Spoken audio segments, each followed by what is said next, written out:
समय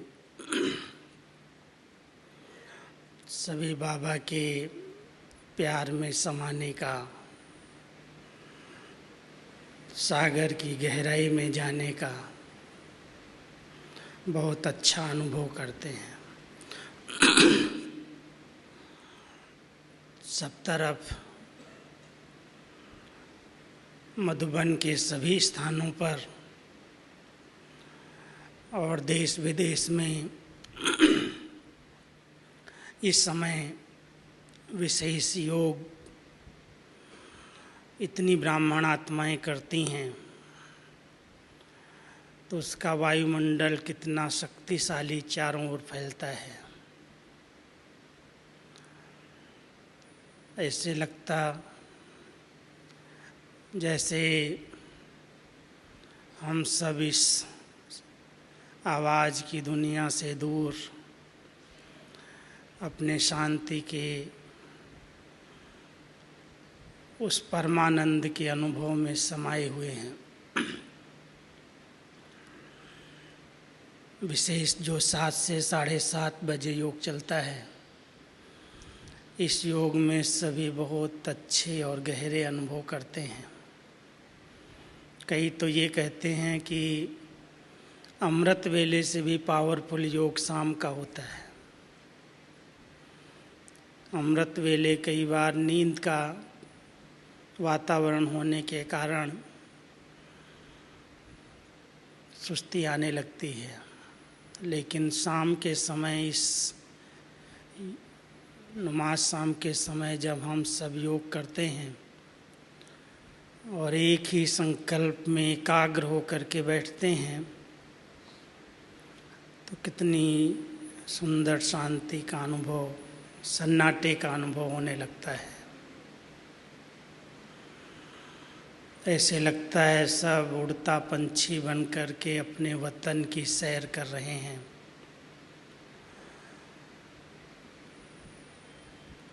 साकार वतन से अव्यक्त वतन और अव्यक्त वतन से मूल वतन, ये बहुत अच्छी यात्रा, बहुत अच्छी ड्रिल बाबा ने हम सबको सिखाई है। 2 विषय को लेकर के आज आप सबके बीच में मैं आया हूँ। बाबा का इस वर्ष का विशेष होमवर्क याद होगा। बाबा हम सबको लास्ट मुरली में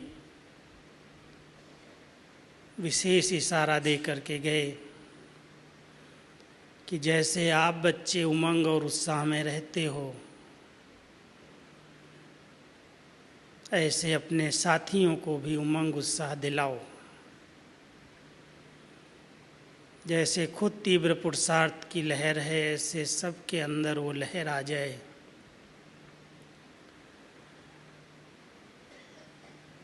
स्व उपकार और परोपकार। हो सकता है कि हम सब परोपकार करते करते स्व उपकार कर लें, हो जाए, लेकिन पहले स्व उपकार फिर परोपकार। और हम सब ने, जिसने बाबा की श्रीमत को यथार्थ रीति से पालन किया है, बाबा के कदम पर कदम रख कर के जो चल रहे हैं, वो स्वउपकारी बन गए हैं। स्वयं पर उपकार करते हैं। 3 पर बाबा ने काटने के लिए कहे, पर चिंतन, पर दर्शन, पर मत। बाबा कहते हैं 3 पर काट दो। जब ये 3 पर कट जाते हैं, तब परोपकार हम कर सकते हैं। पर चिंतन कटेगा तो अपने आप नेचुरल स्वचिंतन में आत्मा रहेगी। स्वचिंतन में रहना ही स्व उपकार है। जो आत्माएं अपने स्वचिंतन में रहती हैं, स्वाध्याय करती हैं, स्वयं को स्वयं पढ़ाती हैं, वो सहज परिवर्तन हो जाती हैं। इसलिए स्वचिंतन का अभ्यास हो जाए, शुभ चिंतक अपने आप बन जाएंगे। स्वदर्शन चक्र जिसकी बहुत गहराई है, बाबा कई बार कहते हैं, जब आप बच्चे स्वदर्शन चक्र घुमाते हो तो माया का गला कट जाता है। अपने अनादि स्वरूप की स्मृति, अपने आदि पवित्र स्वरूप की स्मृति, अपने पूज्य स्वरूप की स्मृति और ब्राह्मण स्वरूप की स्मृति, बहुत अच्छा स्वदर्शन चक्र हम इस तरह से घुमा सकते हैं। बचपन में पहले पहले हम सब ने स्वदर्शन चक्र जब घुमाना शुरू किया था तो समझते थे सतयुग के अंदर इतने जन्म, त्रेता में इतने जन्म, द्वापर में इतने जन्म, ऐसे ऐसे पार्ट बजाया, ऐसे ऐसे जन्म लिया, ऐसे ऐसे कलाएं कम हुई। लेकिन बाबा ने अभी अव्यक्त रूप में हम सबको इस तरह से स्वदर्शन चक्र सिखाया है कि बच्चे अपने अनादि स्वरूप में परमधाम की ऊंची स्टेज में, उस मूल वतन में बाबा के समीप जाकर के विराजमान हो जाओ और बाबा की शक्तियों का अनुभव करो। चमकते हुए सितारे के रूप में आत्मा कैसे परमधाम में बाबा के सानिध्य में समीप रहती है। फिर अपने आदि स्वरूप को देखो, कितना सतो प्रधान शरीर है, सतो प्रधान प्रकृति है, क्या देवताओं की रायल चलन है। अपना वो देवताई स्वरूप इमर्ज करो। और फिर जब नीचे आए, द्वापर में आए, कुछ समय अपनी ही पूज्य स्वरूप की पूजा शुरू की और हमारे पूज्य स्वरूप से इतनी मनोकामनाएं भक्तों की पूरी हो रही हैं। उस पूज्य स्वरूप को स्मृति में लाओ और संगम युग पर अपने भाग्य को देखो। स्वयं भगवान भाग्य विधाता, वरदाता, बाप भी बनकर वर्षा दे रहा है, वरदाता के रूप में वरदान दे रहा है। इस प्रकार इस सुदर्शन चक्र का चिंतन करते करते उस स्वरूप में स्थित हो जाओ, पर दर्शन अपने आप समाप्त हो जाएगा। ये भी स्व उपकार है। और फिर श्रीमत क्या कहती है, क्योंकि परमत का प्रभाव बहुत है और परमत के प्रभाव में आने वाली आत्माएं कई बार श्रीमत में भी अपनी और दूसरों की मत ऐड कर देती हैं। इसलिए स्वउपकारी आत्माएं श्रीमत पर सदा चलती रहती हैं। सबसे बड़ा स्वउपकार है अंतर्मुखी बन कर के अपनी आंतरिक शक्तियों को जागृत करना, अपने आप को अंदर की शक्तियों से संपन्न बनाना। वो आंतरिक शक्तियाँ हमारी विकसित होती रहें, ये बहुत बड़ा उपकार है। क्योंकि जो आत्माएं अंदर से खोखली होती हैं, सिर्फ बाहर से ज्ञान सुनाती हैं, वो कोई भी परिस्थिति, कोई भी पेपर का सामना नहीं कर पाती हैं। इसलिए अंदर ही ज्ञान चिंतन करके, योग का अभ्यास करके, अंतर्मुखी हो करके अपने आप को चेक करना। और चेक करके बाबा ने 3-4 दिन पहले कहा था, चेक करने से कई बार आत्मा दिल से कष्ट हो जाती है। चेक करो और चेंज करो। सिर्फ चेक ही नहीं करो। तो अंतर्मुखी आत्माएं जो बहुत कम बाह्य मुक्ता में आती हैं, वो अपने आप को परख सकती हैं, अपने आप को सुधार सकती हैं, अपने को पढ़ा सकती हैं। ये बहुत बड़ा उपकार है। हमारी दीदी हम सबको एक बात बहुत अंडरलाइन कराती थी, दीदी मनमोहिनी कहती थी, अगर कोई को सुधरना है, अपने आप को परिवर्तन करना है, तो अपना टीचर खुद बने। दूसरा कोई कितनी भी शिक्षाएं दे, कितनी भी बातें सुनाए, उसका प्रभाव इतना नहीं रहता है। लेकिन जो अपने आप को पढ़ाना जानता है, जो अपने आप से बातें करता है, जो अपने स्वचिंतन में रहता है, वो अपने आप चेंज कर लेता है। और अगर कोई बहुत कड़े और पुराने संस्कार छिपे हुए हैं, आप देखेंगे कि ऐसे साधारण जीवन में चलते चलते उन संस्कारों का पता नहीं चलता है जो हमारे अंदर छिपे हुए हैं। लेकिन जब कोई ऐसी घटना घटती है, ऐसी वातावरण ऐसा बनता है, ऐसी वार्तालाप होने लगती है, तो वो छिपे हुए संस्कार प्रकट होने लगते हैं। उन कड़े संस्कारों पर हमारी कड़ी नज़र रहे, उन संस्कारों का हम संस्कार कर सकें, उसके लिए बहुत दृढ़ता संपन्न तपस्या चाहिए, बहुत शक्तिशाली याद, और उसके लिए खुद को खुद समय देना पड़ेगा। अगर कुछ समय भी हम एकांत में बैठ कर के एक बाबा की याद में समा जाते हैं, खो जाते हैं, और बाबा को ज्ञान सूर्य में अनुभव करते, उनकी किरणों को स्वयं पर एकाग्र करते हैं, तो अपने छिपे हुए संस्कार परिवर्तन होते हैं।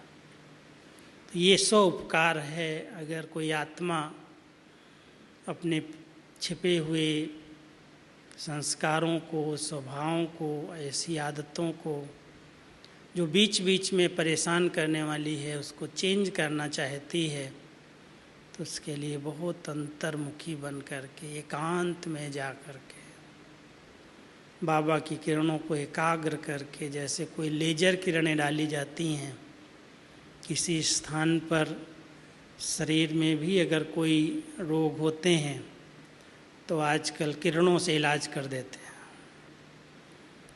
हम सभी भी बाबा की शक्तिशाली किरणें लेकर ऐसे संस्कार पर डालें, ताकि वो संस्कार मेल्ट हो जाए, परिवर्तन हो जाए, फिर से मर्ज न हो। जब तक जलाया नहीं है तब तक कभी भी बाहर आ सकता है। इसलिए इसके लिए एकांत की ज़रूरत है, एक बाबा के प्यार में समाने की ज़रूरत है। स्व उपकार के अंदर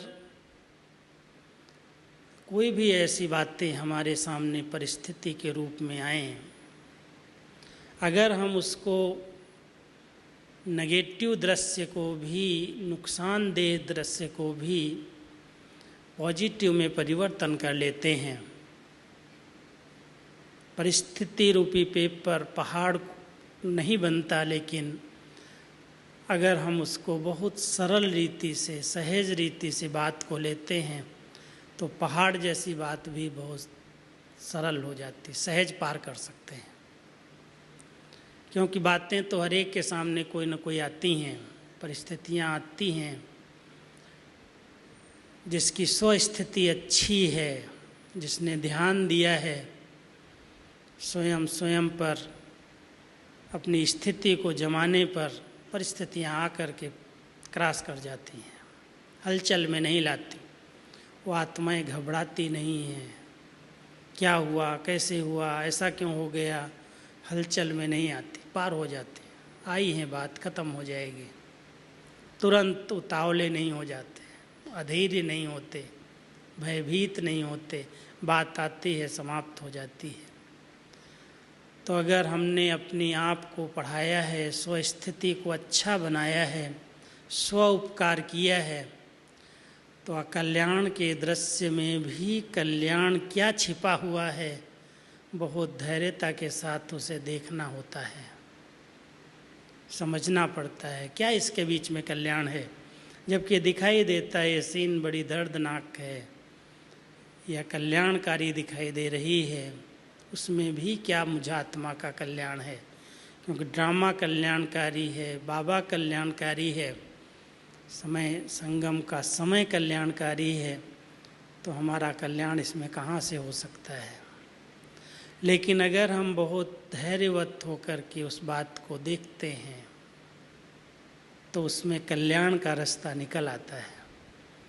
कुछ न कुछ रास्ता बाबा दे देता है, लेकिन अगर अधैर्य हो जाते हैं, घबरा जाते हैं, तो जैसे रास्ता ब्लॉक हो जाता है। इसलिए स्व उपकार है कि हर आत्मा अपने आप को इतना समर्थ बनाए, इतना शक्तिशाली बनाए, जो कोई संस्कारों की परिस्थिति, कोई संबंधों के द्वारा, कोई आर्थिक रूप में, कोई सामाजिक रूप में, किसी रूप में भी कोई प्रॉब्लम आए, उसका सामना कर सके, उसको पार कर सके। ये है स्व उपकार।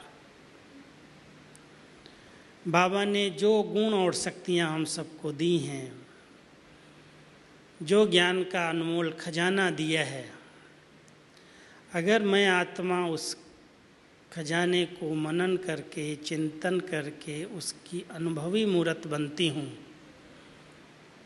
अनुभव की अथॉरिटी आ जाए, सिर्फ ज्ञान तक सीमित न रहे, लेकिन एक अनुभव की अथॉरिटी आ जाए कि ये मैंने अनुभव किया है, मैंने स्वयं का भी अनुभव किया है, मैंने बाबा के साथ का भी अनुभव किया है, उसकी शक्तियों का भी अनुभव किया है, तो अनुभव एक बहुत बड़ी शक्ति है।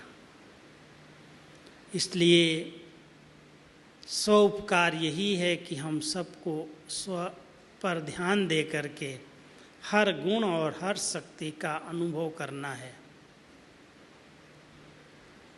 व्यर्थ संग से बचाना अपने आप को, क्योंकि संग का बहुत जल्दी रंग लगता है। अपने श्रेष्ठ संग का रंग दूसरों पर लगाना ये परोपकार है, लेकिन किसी के व्यर्थ संग के प्रभाव में आ जाना ये क्या है, ये अपना ही नुकसान है। इसलिए बाबा हम सबको कहते, बच्चे अपने ऊपर अपकार मत करो। अगर कोई व्यर्थ संग में गया जो समय शक्तियों को नष्ट करने वाला है, जो व्यर्थ बातें करता है, जिसके संग में जाने से अनेक प्रकार के व्यर्थ संकल्पों की उत्पत्ति हो जाती है, उस संग से अपने आप को बचाना ये स्व उपकार है। आप सब डिटेल निकालेंगे तो स्व उपकार क्या क्या है, एक बहुत बड़ी लिस्ट हमारे सामने आती है कि मुझे तो अपने आप पर उपकार करना है। बाबा हमारा परोपकारी है, हमारे ऊपर बहुत उपकार किए हैं। कहता है मैं तो जब परम धाम से सृष्टि मंच पर आता हूँ, ये मेरा आना ही परोपकार है। कल या परसों की मुरली में था, ये बहुत बड़ी आशीर्वाद है जो मैं ऊपर से आप बच्चों के बीच में इस पतित दुनिया और पतित शरीर में आता हूँ। ये परोपकार है, उसके अंदर हम बच्चों के प्रति इतनी शुभ भावनाएं हैं, इतनी कल्याण की भावनाएं हैं, जो बाबा भी इस दुख धाम की, इस दुख की दुनिया में आता है, पतित दुनिया में आता है। बाबा ने हम बच्चों पर बहुत परोपकार किए हैं, किसी की कमी और कमजोरी को नहीं देखा।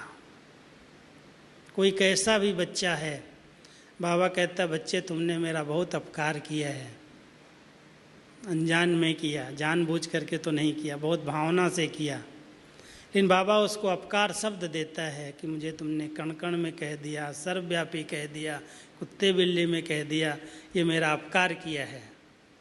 हमने तो बहुत भावना से समझा, बाबा जिधर देखो उधर तू ही तू है, तू ही तू है। हमारी भावनाएं कितनी ऊंची थी कि सब जगह भगवान है, वो देख रहा है, वही हम सबको चला रहा है, वही सृष्टि का संचालक है।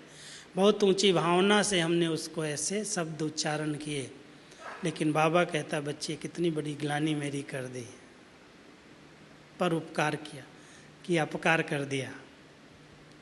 हम बच्चों पर फिर भी उपकार करता, बच्चे तुम्हारा दोष नहीं है, ये ड्रामा की नूंद है। बाबा की एक कल्याण की भावना देखो, कभी किसी बच्चे को दोषी नहीं ठहराता। कोई गलती भी कर रहा है, कोई कुछ यज्ञ का नुकसान भी कर रहा है, फिर भी बाबा का उसके प्रति बहुत प्यार है, रहम है, दया भाव है, क्षमा भाव है, उसके प्रति भी बहुत शुभ चिंतन भाव है। ये परोपकार है। जानता नहीं है क्या कौन क्या कर रहा है। बाबा ने एक बार बहुत अच्छी बात कही थी, बच्चे इस जैसे पत्ता पत्ता हिलता है, ऐसे आत्मा रूपी पत्ते जहाँ पर भी कुछ करते हैं, हिलते हैं, बाबा को फट से पता चल जाता है।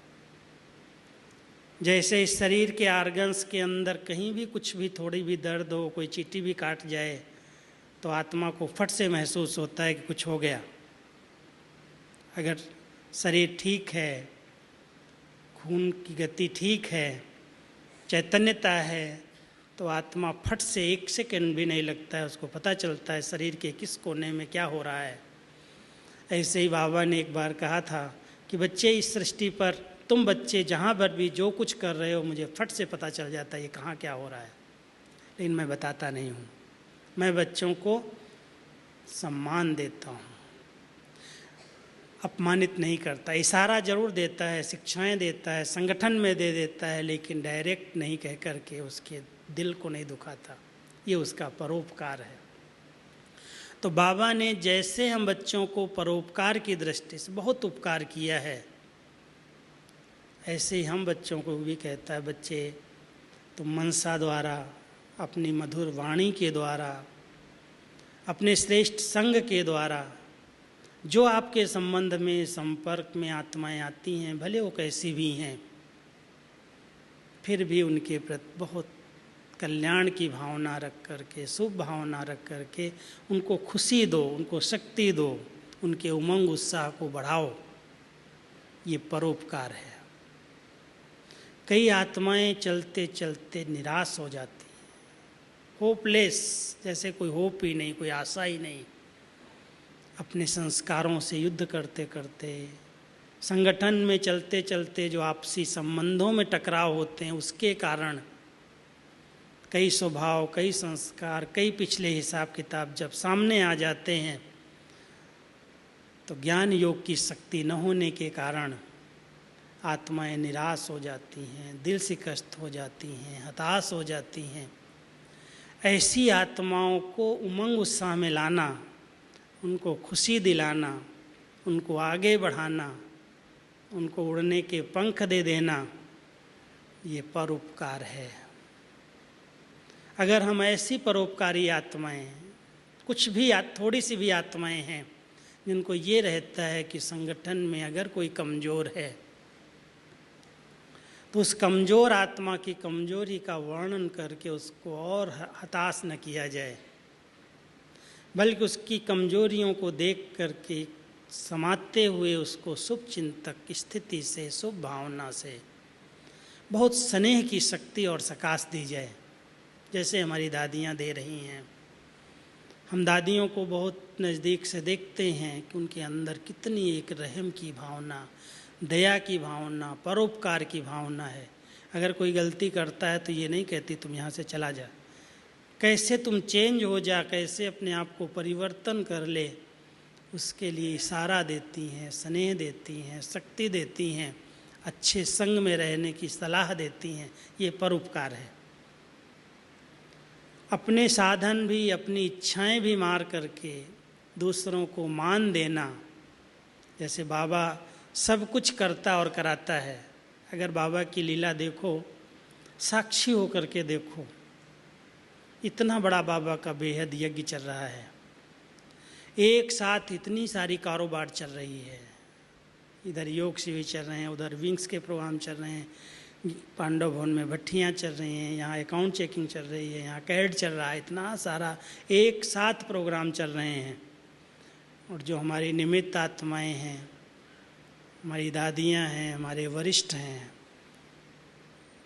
वो अपने शरीर के हिसाब किताब के कारण या किसी कारण से भी दूर होते हुए भी कैसे उनकी सकाश, बाबा की सकाश इस यज्ञ को आगे बढ़ा रही है, कितने कार्य करा रही है, कितने लोग अच्छे अच्छे अनुभव करते जा रहे हैं।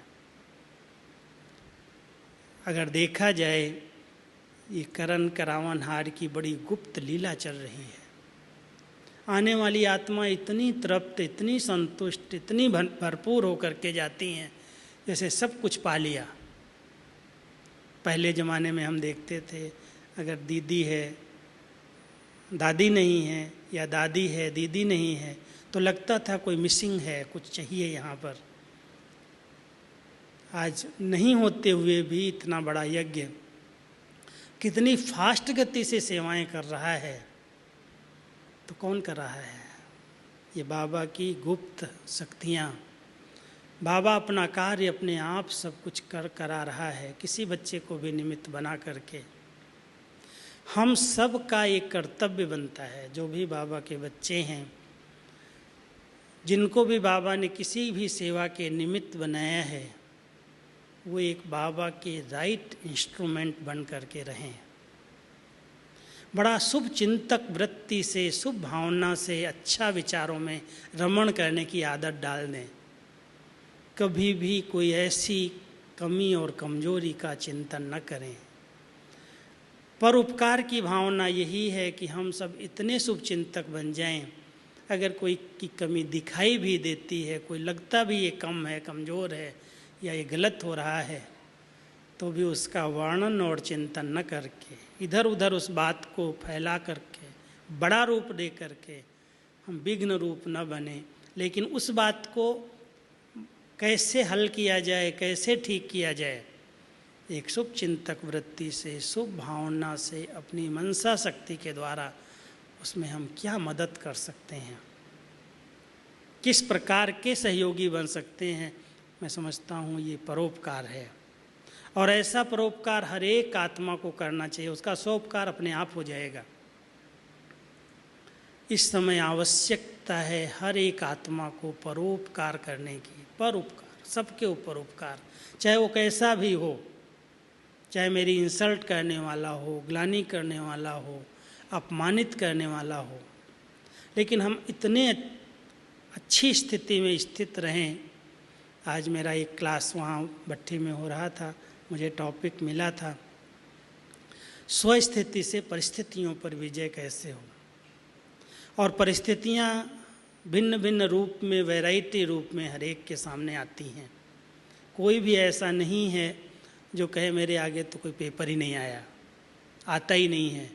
मैंने मिसाल बताया कि हमारी दादी प्रकाश मणि जी जब भी क्लास में आती थी, कहती थी कि मैं तो अपने आप को सदा पेपर हाल में समझती हूँ। मैं यहाँ से बाहर जाती हूँ तो समझती हूँ ये सब मेरा पेपर लेने वाले हैं, कोई भी किसी के द्वारा मेरे आगे पेपर आ सकता है, मुझे पास होना है, मुझे फेल नहीं होना है। ये पेपर हाल है। उन परीक्षाओं में तो फिक्स होती हैं डेट्स, 3 मास के बाद आएगा, 6 मास के बाद आएगा, 9 मास के बाद आएगा, 12 मास के बाद आएगा। लेकिन हम ब्राह्मण आत्माएं जो रोज़ बाबा की पढ़ाई कर रही हैं, यहाँ पढ़ती हैं, बाहर जाके पेपर देते, तुरंत पेपर कोई न कोई रूप में आ जाता है, किसी न किसी संस्कार के रूप में, स्वभाव के रूप में, बातों के रूप में। कोई कुछ अपमान कर देता है, कभी इंसल्ट कर देता है, कभी कोई बात हो जाती, कभी कोई बात हो जाती। उसमें मेरी स्थिति कैसी रहती है, उसमें मैं पास हो सकता हूँ क्या? मैंने अपने आप को इतना अचल अडोल एक रस बनाया है, इतना मैंने अपनी स्थिति जमाई है कि कुछ भी हो जाए, जैसे अंगद ने पैर जमा दिया। कितने भी महारथी सामने योद्धा थे, बड़े बड़े योद्धा रावण की दरबार वाले थे, लेकिन उसने जमा दिया कि देख लें कौन हिलाता है। अगर हिला दो, अंगूठा भी हिला दो तो सीता तुम्हारी हो जाएगी। मुझे तो बड़ी रमणीक कहानी लगती है, जबकि सीता पर उसका कोई अधिकार नहीं है, फिर भी वो चैलेंज कर रहा है क्योंकि उसको निश्चय बहुत है कि उसको कोई भी हाथ नहीं लगा सकता है। निश्चय की विजय है। हम सभी भी अगर इतने निश्चय बुद्धि हैं कि जब भगवान हमारे साथ है, उसका ये कार्य चल रहा है, सर्व समर्थ सर्वशक्तिमान का यज्ञ है, कोई क्या कर सकता है। कोई भी परिस्थिति लेकर के आए, किसी भी रूप में बड़ा पेपर आए, लेकिन पार लगाने वाला जो इतना समर्थ है, क्या हम उसको भूल जाते हैं। परिस्थितियाँ क्या करेंगी जो हमारी स्थिति को हिला दें। अगर निश्चय पक्का है, फाउंडेशन हमने निश्चय का मजबूत किया है, तो परिस्थिति तो ऐसे पार हो जाए जैसे कुछ भी नहीं है। और वैसे भी जब कोई ऊंचाई पर चला जाता है, जैसे आप प्लेन से जाते हैं या ऊंचे स्थान पर जाते हैं, तो नीचे के सभी स्थान बहुत छोटे छोटे दिखाई देते हैं, जैसे कुछ भी नहीं है। बाबा भी अपने बच्चों को कहते हैं, बच्चे तुम बहुत ऊंची स्थिति में रहो, बहुत ऊंचे स्थान पर रहो। जब ऊंचाई पर रहोगे तो ये बातें जितनी भी आएंगी वो ऐसे लगेंगी कुछ भी नहीं है। अपना समय नहीं जाएगा, संकल्प नहीं जाएंगे, श्वास नहीं जाएगी, ऐसे लगेगा नथिंग न्यू, कोई नई बात है ही नहीं, कोई बड़ी बात नहीं है, क्योंकि बाबा हमारा इतना बड़ा है, उसके आगे बातें क्या हैं। तो ऐसे निश्चय के आधार से हर परिस्थिति का सहज सामना कर सकते हैं। वो परिस्थितियाँ मुझे मुझा न दें, हलचल में न ले आएं, इसके लिए अपनी स्थिति पर हमको बहुत ध्यान देने की ज़रूरत है। फाउंडेशन पक्का हो, एक बल एक भरोसा, एक बाबा दूसरा न कोई। अगर हमारा फाउंडेशन मजबूत है तो कोई भी बात आएगी चली जाएगी, क्रॉस हो जाएगी। बातें हमारी खुशी को छीन न लें, हमारे उमंग उत्साह को कम न कर दें। कोई भी बातें आएंगी पार हो जाएंगी। तो अपने उमंग उत्साह को सदा कायम रखना और अपने साथियों के उमंग उत्साह को भी बढ़ाना, जो हमारे साथ रहते हैं, जो हमारे संपर्क संबंध में आते हैं। अगर कोई ऐसी परिस्थिति, ऐसे पेपर उनके सामने हैं भी, वो हमें सुनाते हैं, बताते हैं क्या करना चाहिए। सुन कर के हाँ में हाँ मिला लें, हाँ कहें ऐसा सब जगह हो रहा है, होगा, कोई बात नहीं। लेकिन ऐसे समय पर उनको ऐसी शक्तिशाली दृष्टि दें, ऐसा शक्तिशाली बाबा का कोई डोज दें जो आत्मा उसको जंप करके पार कर जाए। कुछ नहीं है, कोई बात नहीं है। इसलिए अगर हम अपने परिवार को एक संगठन के सूत्र में पिरोना चाहते हैं, एक मत बनाना चाहते हैं, तो बाबा हमेशा कहते हैं हर एक में विश्वास रख करके। फेथ एक बहुत बड़ी शक्ति है। विश्वास के साथ साथ रूहानी प्यार रखकर, रूहानी प्यार और विश्वास संगठन की एकता का सूत्र बन जाते हैं। और इस विश्वास और प्यार के आधार से अगर हम किसी को थोड़ा सा भी साथ देते हैं, सहारा दे देते हैं, तो आई हुई बातें उसके सामने बड़े रूप में आई हैं, लेकिन ऐसे लगता पार हो जाएंगे, हमारा कोई है। बाबा तो है, लेकिन महारथी आत्माएं भी, निमित्त आत्माएं भी, अगर उनको बताया जाए तो वो उनको विशेष शक्ति दें, विशेष सकाश दें, विशेष मदद करें, ताकि वो आत्मा सहज पार हो जाए। ये हम सब का कर्तव्य है, ये परोपकार की भावना है। अगर कोई आत्माएं ऐसी दिखाई देती हैं, कमज़ोर हैं, शक्तिहीन हैं, बहुत युद्ध चल रही है, या बहुत प्रकार के पेपर, कई आत्माओं के आगे बहुत प्रकार के पेपर आते हैं, कहते क्या करें, ये आ गया, ये जाता, ये आता। जैसे बाबा हंसी में कहते हैं ना, कुत्ता जाता, बिल्ली आती, बिल्ली जाती, चूहा आता, एक के बाद एक आता ही है। ऐसे ही अगर कोई भी प्रकार का पेपर आता है तो उसको पार करने का बल उन आत्माओं को मिले, उसके लिए हम विशेष उन आत्माओं को सकाश दें, शक्ति दें, मदद करें, उनके प्रति बहुत शुभचिंतक भावना रखें। ऐसे नहीं, ये तो होता ही है, ये तो होगा ही, ये तो छटनी का समय है, ये तो जाने ही है, ये नेगेटिव संकल्प रच करके उनके मनोबल को गिराएं नहीं। अगर हम किसी के मनोबल को बढ़ा देते हैं, उमंग उत्साह में ले आते हैं, और वो फिर से अपने पाँव पर आ जाता है, तो बहुत दुआएं देता है, दिल से दुआएं देता है कि आपने ऐसे समय पर मुझे मदद की जब ये पेपर मेरे सामने था, ऐसी बात मेरे सामने थी, ऐसे समय पर आपने मुझे शक्ति दी, हिम्मत दिलाई और मैं इसको पार कर गया। वो दिल से दुआएं देता है। तो बाबा कहता है, बच्चे ये संगम का इस ऐसा समय है, परोपकार करो और सबकी दुआएं ले लो। दुआओं की शक्ति आपको बहुत सहज हर परिस्थिति से पार करा देगी। अगर आपके आगे कोई बड़ा पेपर आ गया, शरीर का आ गया, कोई पुराना हिसाब किताब आ गया, जैसे दादी को हम देख रहे हैं, पेपर आया, पेपर है ना ये तो, अचानक इतना बड़ा चोट लगी और 1 मास बेड पर रहना पड़ा, लेकिन ऐसे बाबा पार करा देगा इतनी सहज रीति से। डॉक्टर के पास गई, बॉम्बे में पहुंचते ही डॉक्टर कहता, क्यों सोई हुई दादी, क्यों सुलाया दादी को, उठाओ भी, अभी उठाओ, सोने की कोई ज़रूरत नहीं है। 2 घंटा बिठा दिया, कहती चलो चलाओ, दादी अगर बैठेगी लेटी रहेगी तो लेटी ही रहेगी, आप लोगों ने क्यों सुलाया है। वंडरफुल बात है ना कि 1 महीना सोई और अभी भी डॉक्टर्स कहते थे और 1 महीना 15 दिन सोना पड़ेगा, लेकिन उस डॉक्टर ने देखते ही दादी को कहा नहीं नहीं कुछ नहीं है, उठा दिया, बिठा दिया, चला दिया, छुट्टी भी दे दी हॉस्पिटल से। धीरे धीरे जो रिकवरी है हो जाएगी, कमजोरी तो हो जाती है शरीर की। अभी फिजियोथेरापी के लिए दादी को रोका है 15 दिन, लेकिन ठीक हो कर के हम सबके बीच में जल्दी से जल्दी आएगी। गुलजार दादी, जानकी दादी, आज रतनमणि दादी पहुंच गई, तीनों दादियां एक जगह पर पारला में। तो ऐसे समय पर दादियां एक दूसरे को, वहाँ रहते भी कभी भी दादी की मुख से ये शब्द नहीं सुना कि मैं बीमार हूँ, मुझे कोई तकलीफ़ है, इतनी होते हुए भी। अब जब देखो याद प्यार भर के भेजती हैं। कल दोनों दादियों ने चिट चैट की, वो लिख करके भेजी, भर करके टेप में भेजी, आज सब सेंटर्स पर हमने भेजी है। कैसे दोनों ने रूह रियान किया है, कैसे हंसते बहलते बात करते जैसे कुछ है ही नहीं। बहुत बड़े से पेपर को उन्होंने इतना सरल कर दिया जैसे है ही नहीं, खेल खेल में जैसे पार हो रहे हैं। तो हम सबको भी बाबा कहता है, उन आत्माओं ने इतना दुआएं जमा की हैं, बाबा की दुआएं हैं, परिवार की दुआएं हैं, सबकी दुआएं हैं।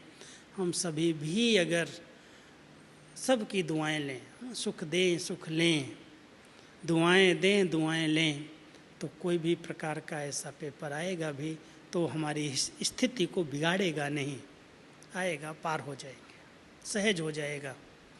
तो इसलिए बाबा हम सब बच्चों को कहता है, बच्चे स्वउपकार भी करो, परोपकार भी करो। कभी भी ये नहीं संकल्प करो ये बदले तो मैं बदल जाऊं। ये हमारी ये भावना रहती है, ये तो कुछ तो बदले, मैं तो बहुत बदलता हूँ, बदलती हूँ, ये बिल्कुल चेंज नहीं होता, मैं क्या करूँ। अब ऐसे संकल्प अगर हमारे रहते हैं तो जैसे हम उसको उससे भी इच्छाएं रखते हैं, भले वो दिल शिकस्त है, कमज़ोर है, कोई संस्कार के अधीन है, परवश है, वो अपने आप को नहीं बदल सकता है, तो मैं उसके साथ ऐसा बर्ताव क्यों करूं, मैं बदल जाऊं, वो अपने आप बदल जाएगा। हमारे अंदर की ये परोपकार की वृत्ति है, वो बदल जाए तो मैं बदल जाऊं, वो सम्मान दे तो मैं सम्मान दूं, वो मेरे से बात करे तो मैं बात करूं। मैं समझता हूँ ये लेने की भावना है, देने वाली आत्माएं तो मास्टर दाता की तरह देती हैं। हम सबको बाबा ने सिखाया है, सम्मान दो, प्यार दो, स्नेह दो, अपने आप उसको शर्म आएगी, अपने आप देगा आपको, आप देते चलो। तो दूसरों से लेने की अपेक्षा अगर हम देते जाते हैं, हर एक को बाबा ने, जैसे बाबा खुद दाता है, ऐसे अपने बच्चों को भी कहता, बच्चे मेरे समान मास्टर दाता बनो, सबको सत्कार दो, अपने आप देंगे, मांगो नहीं, मांगने से कुछ नहीं मिलता। तो ऐसी भावनाएं रख करके हम सबको सत्कार देते, सम्मान देते, अपना मान भी दूसरों को दे करके, जैसे बाबा ने दिया है, करता सब कुछ है, नाम बच्चों का होता है, इसने किया, इसने किया, इसने किया। कभी भी अपने नाम का भी जैसे त्याग कर दिया, मान का भी त्याग कर दिया। हम सभी भी नाम मान शान की बजाय करण करावनहार बाबा की लीला को देखते चलें और परोपकार करते चलें। ओम शांति।